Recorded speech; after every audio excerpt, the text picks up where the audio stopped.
All right. This is big time. Coming at you with some more Philly crime, a Philly defensive gun use, and the only thing what I can call is a double standard or cognitive dissonance. So, you're new to the channel. I cover defensive gun use. I'm from South Philly, and I just love watching the city that I grew up in becoming a failed state or failed nation and just basically descend into chaos and violence. So let's cover the good news first, the defensive gun use. Just share my screen here. This is actually coming right out of Media, Pennsylvania.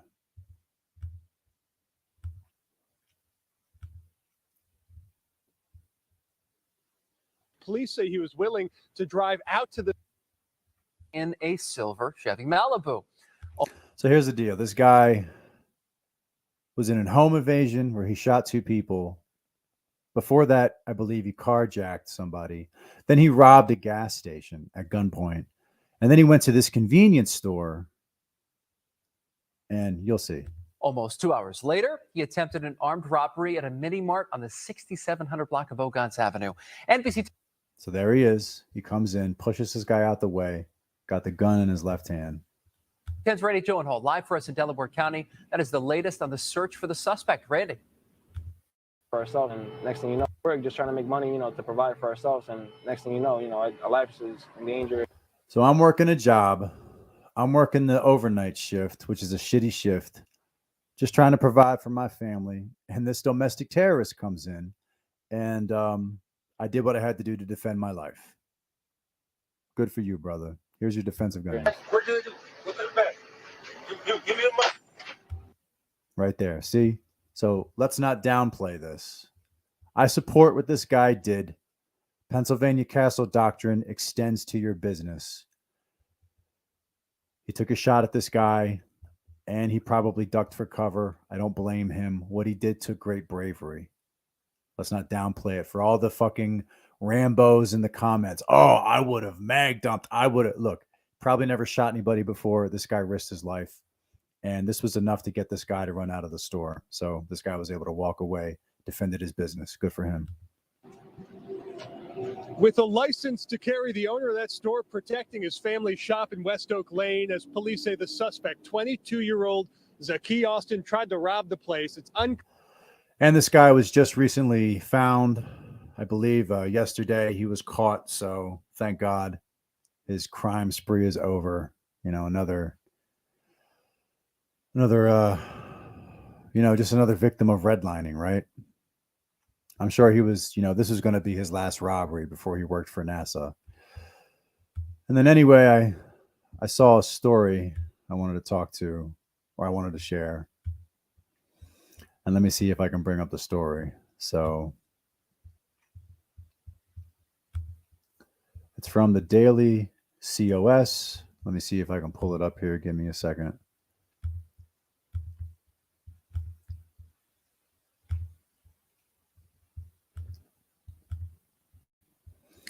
So I found this story. I found this article. And apparently this cop, he got caught speaking anonymously on some what they call white nationalist website. And he made this comment. Basically, they were all upset that he was on this website. And then during this meeting they were having, he said, well, he basically said black people commit more crime in Boise. And what's funny is that when asked who was committing most of the crime, nobody at the panel would answer. So this one reporter followed up the question, were the statistics that Captain Bringleson stated, were they not accurate? The crime statistics with African American and people of non-white race committing more heinous crime. And nobody answers the question. The mayor, city council, police, and police union representative were not able to provide an answer to that question, which is always fascinating because you're aware of the statistics, you're aware of the arrest rates, but everybody acts like they don't know, which tells me you're hiding something. And another thing I want to bring up, this is a bigger thing I want to bring up. So one of the comments this racist police chief made was, quote, violently attacking your teacher in the middle of class usually results in more harsh discipline than, say, excessive tardiness or talking in class. Blacks are suspended or expelled more because they participate in far more heinous behavior than whites at a much greater frequency. This isn't rocket science. Find me a video of a wild brawl in the middle of class where a white student attacks a teacher. If you find one, I'll provide 500 of a black student doing it.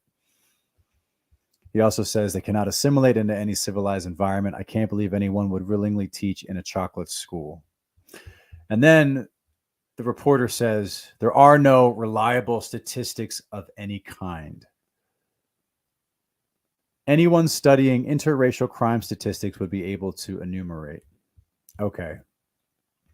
So I find it funny that they're upset that this guy basically said a reason, which is one group is more violent in school.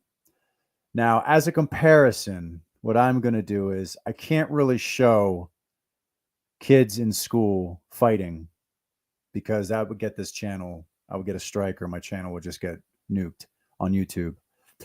So what we're going to do is we're going to do a comparison with Mayor Adams saying comments against his fellow white police officers.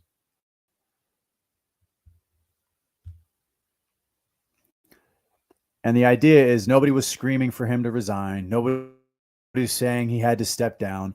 Nobody calls him racist. He comes out and apologizes, but, you know,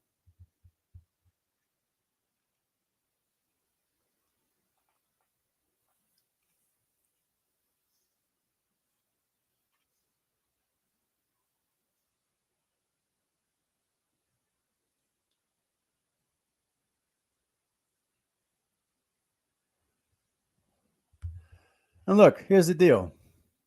If he wants to represent his community, go ahead. If you want to say you're better than the white police officers, go ahead. I want equal treatment. If a white police officer says that they're better than the blacks, go ahead, say it.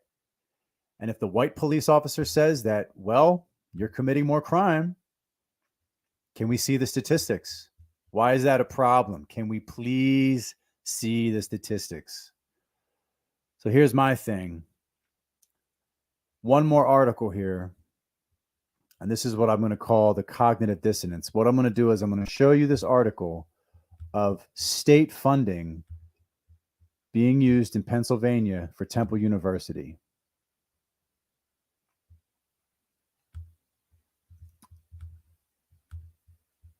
So this is Aldea, the best of the American multicultural. Oh boy. Okay. Well, anyway.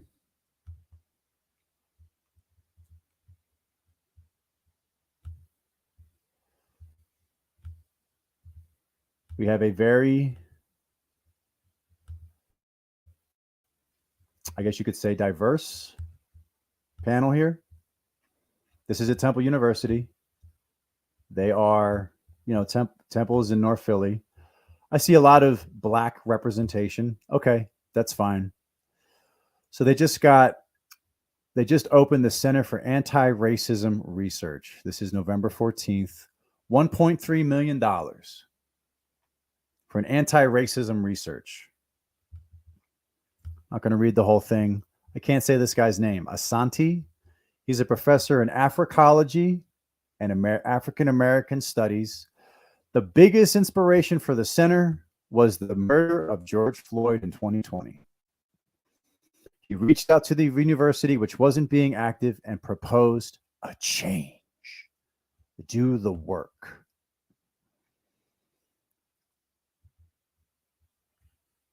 Asante mentioned the importance of having the center in North Philadelphia, economically one of the poorest regions of the city. It's considered among the best urban universities in the country. Asante believes Temple resources will be able to elevate the discourse around race and racism in a very positive way. We will inform, educate, and empower the public to join us in this fight. The center belongs to Temple as it aligns with the university's mission. Funded in the post-Civil War, the institution aimed to provide a college education to the most underserved and neglected of the society. Temple University Center will provide evidence-based research both to discover and disseminate the truth and to combat lies. All right, so let's take a look at the cognitive dissonance here. We have an article from Idaho where they say, this white police chief is being racist. He has to step down. And then when asked with the question, well, who's committing more crime, more violent crime? And violent crime is typically 4 categories. It's assault and battery, robbery, and robbery is force or the threat of force. The R word, rape, or murder.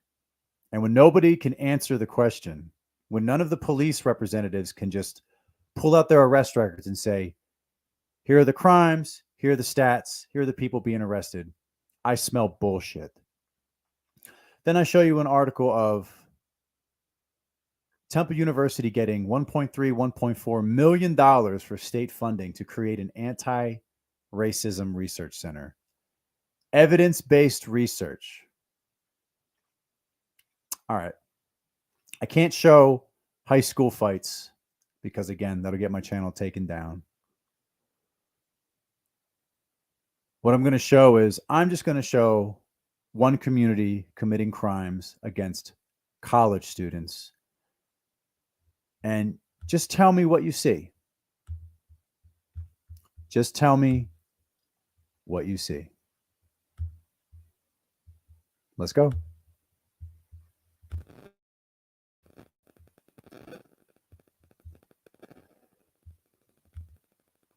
This was the Roxborough shooting a month or so ago. This innocent Latino football player was killed. They were having a football scrimmage, and these 2 or 3 cars roll up, and these guys just unload.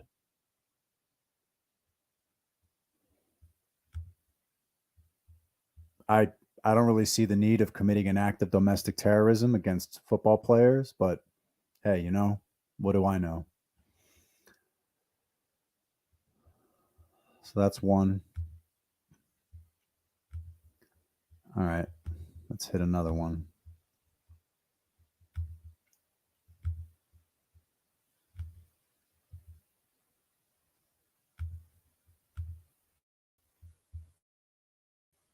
Police say shot a St. Joseph's University student during an attempted carjacking. That student, fortunately, is expected to survive. I'm Dawn Timoney. I'm Jason Martinez. Busy afternoon here on this Wednesday. It happened just blocks from campus. Our Joanne Pileggi has the latest details. Well, we're less than a half mile from City Ave and from St. Joe's University, this residential tree-lined street with houses and apartments. And this is where police say the attempted carjacking happened. And yes, it could have been so much worse. Heard a shot, then I heard somebody scream, they shot me, and stuff like that. The harsh sounds of sirens from police and first responders. But don't worry, guys. The police will show up after the shooting has occurred, and they'll put up crime scene tape. And the flashing lights interrupted the normal here on Upland Way. I was calling 911. I was coming down. I went over and I seen the guy laying on the ground, and I tried to do what I can. Police say a 21-year-old student from nearby St. Joe's University was the victim of an armed assault and an attempted carjacking right in front of his house. They approach the victim. They try to get his car from him, the car keys. He fights them. Are they going to tell us what he looks like? Are they going to tell us what they look like? Can we get a description of the suspects? He tries to fight them off as he's fighting. Were they wearing hoods and Pusheisty masks? Were they wearing skinny jeans and Air Force Ones or Yeezys? Him off. He's struck in the head with a handgun, which causes injuries to his head. Then the 2 assailants who were wearing ski masks took it a step further. They then fired 2 shots at him, one striking him in his knee. Police arrive on scene. They take him over to Lankenau Hospital, where he's currently in stable condition. Cops say the perps took off in a black Dodge Caravan, and they got away with the student. Boy, the ski mask must have covered their entire face. I guess he just couldn't tell. Were they wearing gloves too? He couldn't tell. I guess he couldn't. I guess that's the only description we get, right? 2 assailants That's it? Okay. Yeah, the news always conspicuously just leaves out the race or the color of the people who they are, right? Next.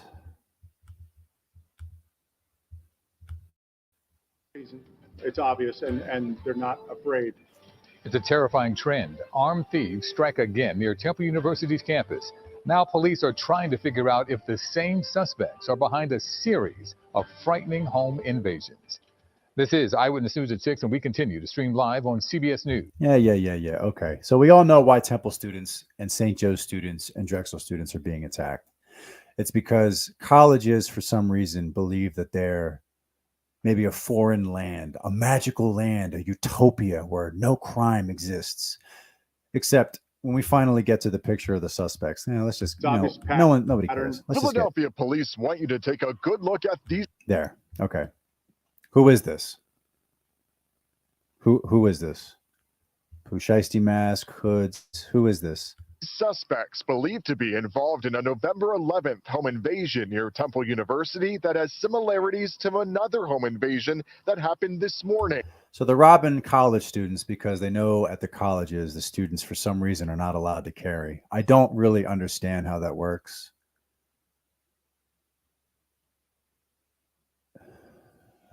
Why does a college get to? I don't. Would the college tell you you're not allowed to vote? Would the college tell you you're not allowed to have a lawyer at a jury trial? Would the college tell you they're going to discriminate? Well, they are discriminating against you. They have affinity groups, so the college is already discriminating against you. But would they discriminate against you based on color, at least on paper? Would Temple University tell women that they're not allowed to have an abortion? But suddenly, when it comes to the Second Amendment, well, you can't have that amendment. Would they tell Muslims or Jews, or would they tell you what church to go to, or the synagogue, or the temple, or mosque? No, I bet they wouldn't. But suddenly, this one amendment, they're just allowed to deny you. Well, that's why the students are getting robbed. That's my opinion. The Black community is well aware that students aren't carrying. They're not allowed to even have mace.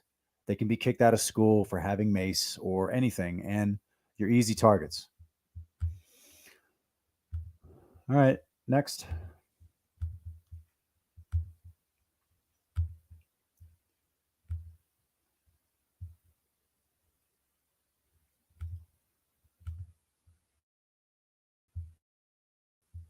For firing into a car with 4 girls who were inside of it. This on Temple's campus. And the same 15-year-old came up to a car talking to 4 girls, probably said something real charming like, "What that mouth do?" They maced him, so he pulled out a gun and shot at the car. same teenager is believed to be behind 2 other shooting incidents. Action News reporter Annie McCormick now live for us at police headquarters. So 2 other shooting incidents. What we have is a domestic terrorist. If you pull out a gun and shoot at a car for no reason, because they turned you down or maced you because maybe he was being too aggressive, because that doesn't happen out of your community, right? And you open fire at them, yeah, you're a domestic terrorist. With that story, Annie. Yeah, Shari, that's right. And the district attorney's office set bail for that teenager at $2 million. He faces attempted murder charges, like you said. I'm sure Lenny Krasner let him out the next day. And police do believe that he's connected to multiple shootings just in the month of March alone. Chopper 6 HD over the scene at 20th and Montgomery Friday night. That young And fighting with the cops to get in the car. Boy, it's almost like single moms aren't physically strong enough to raise their kids. man being taken into custody by Philadelphia police is one of the teens police announced today who is charged in connection to the Friday night shooting that injured 2 teen girls at Broad and Cecil B. Moore on Temple University's campus. What a safe place to go. Why are parents sending your kids to this war zone? And speaking of dumb parents, would you believe there are parents who actually pay money for security to follow their kids around? to cities' college campuses as well. Parents who send their kids to college may expect to help them with tuition, books, and rent. But as Eyewitness News reporter Matt Petrillo reports, a group of Temple University parents are now paying for their children's private security. Well, private security isn't cheap. The mother who's organizing it here at Temple says it's costing more than $1,000 a month. My husband and I put our heads together and thought, what can we do right now? Jennifer Hedberg sent her son to Temple University to study industrial systems engineering. I know what you could do. You could get your son the fuck out of North Philly. What a stupid question. What a stupid parent. Oh, my goodness.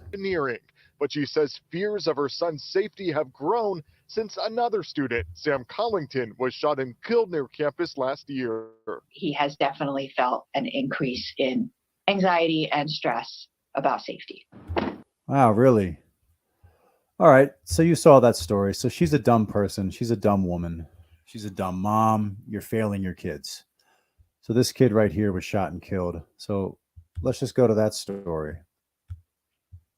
One sec. He was killed in a carjacking.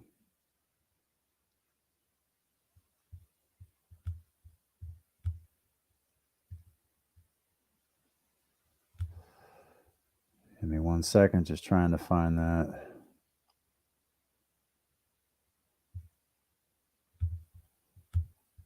Here he is.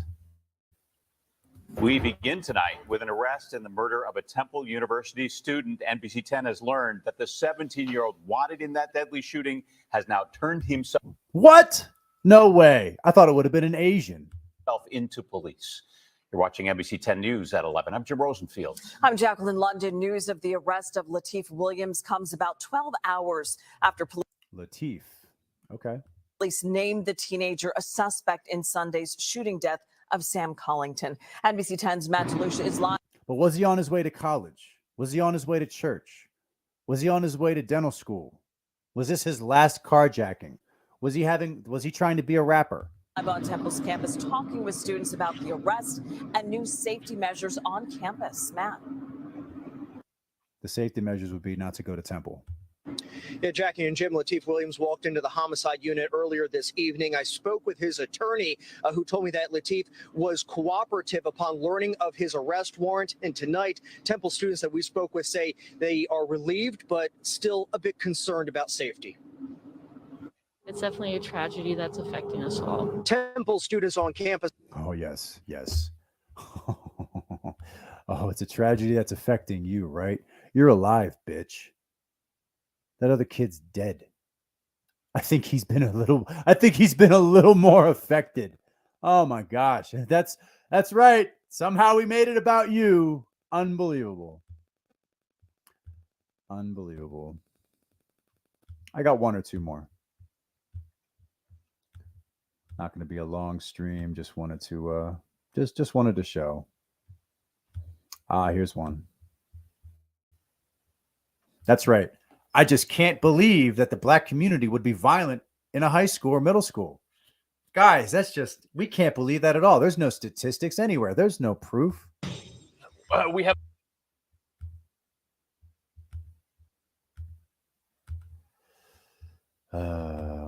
Some breaking news right now in a frightening off-campus assault that happened to a Temple University student. Philadelphia police held a news conference just a short time ago. They say 5 teenage girls are now in custody. 5 teenage girls. Oh my gosh. Can you just say what group they're from? Why is that so hard? 5 teenage girls. What do they look like? What kind of hair do they have? What kind of earrings were they wearing? What kind of shoes did they have? What group are they from? What demographic are they from? What tribe? Why is this so hard for the news to just say who they are? We're even going to see a video of them with their faces blurted out. I'll let you take a guess. Patterson is at Central Detectives with more now. Steve. Chris, that conference was about an hour and a half ago, announcing the capture of 5. I wonder why he didn't want to go to North Philly to do the story. Why did he have to go down to the police station? I guess he felt more safe there. Teenage girls in those beatings around the fringes of campus, and police say charges are not far off. Young female victims attacked by even younger female suspects. So here we go. So here are the suspects. Why can't you tell us who they are? Why can't you show us who they are? Look, when you pick up a brick and you attack a random person, you should lose the anonymity, okay? I don't even know what to say. If you're on camera committing the crime, wouldn't you think you're kind of fucked? Now in police custody. I personally think this is really terrifying. It's very terrifying, especially as a female student. Police. Yeah, thank God I go to a university where I'm not allowed to carry any sort of weapons at all whatsoever, or I'll be kicked out of school. Thank you, liberal Temple University. Day in a span of 15 to 20 minutes, starting at 5:45 on Friday afternoon, a group of girls ranging in ages from 14 to 17 years old attacked and beat Temple students at 3 separate locations just off campus. But guys, diversity is our strength. Oh, don't worry. I got 2 more where groups attack Temple students.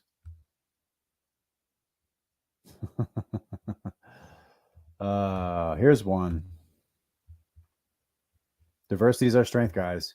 Let me just play the video.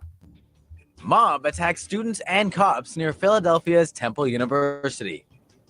A crazed mob of as many as 200 people went berserk in the streets of northern Philadelphia, assaulting Temple University students at random. On October 21st, the students all descended on an off-campus movie theater, responding to a social media invite to see a show. When the movie sold out, the people who couldn't get in quickly turned violent. At least 6 students were picked off in the streets and beaten up badly. When a Temple University patrol officer stepped in to stop a boy from throwing rocks at cars, she was tackled and attacked. Even beating up women. Yeah, so again, mob. Yeah, what do they look like? What group are they? Again, were they Indians? Were they Native Americans? Were they Asians? Were they Middle Easterners? Were they the small hats? Were they Ashkenazi small hats? What group were they from? And I have one more. I think this is the smoking gun. I have one more where the news just literally, left-leaning media cannot even just say, they can't even say who it is. Let me just show you.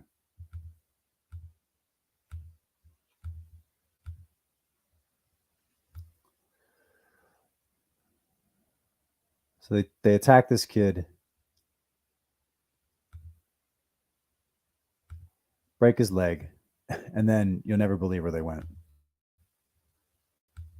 We interviewed him a couple of days ago. He's home now, but he is hoping that police can catch the 4 people who did this to him in broad daylight at 15th and Jefferson. Almost hit me on my skateboard, jumped out of the car, and it almost immediately surrounded me and started jumping me.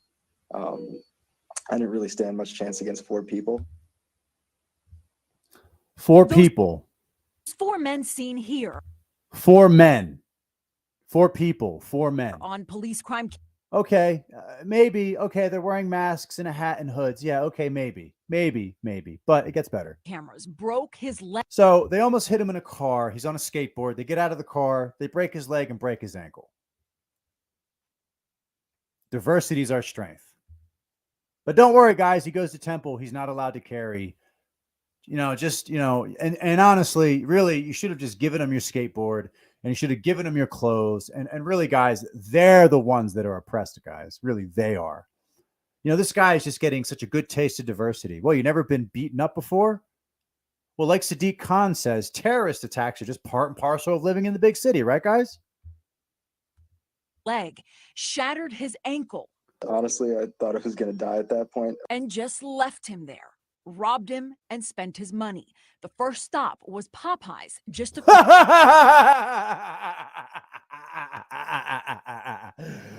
Oh, they went to Popeyes. Oh my God. Oh, some stereotypes are true, aren't they? Oh, it gets better. few blocks away. Grant couldn't really see them as they were wearing masks. All right. Men, people, group. The guy just lowered his mask. Black. Got me? Black. They're attacking Temple students. What is Temple's response? Temple's response is to take over $1 million of funding and to open a center for anti-racism. Boy, thank God we can just tell white people that all these students getting beat up, killed, robbed, bones broken. Well, guys, you see, white people, it's your fault. Give us more money. Makes me sick.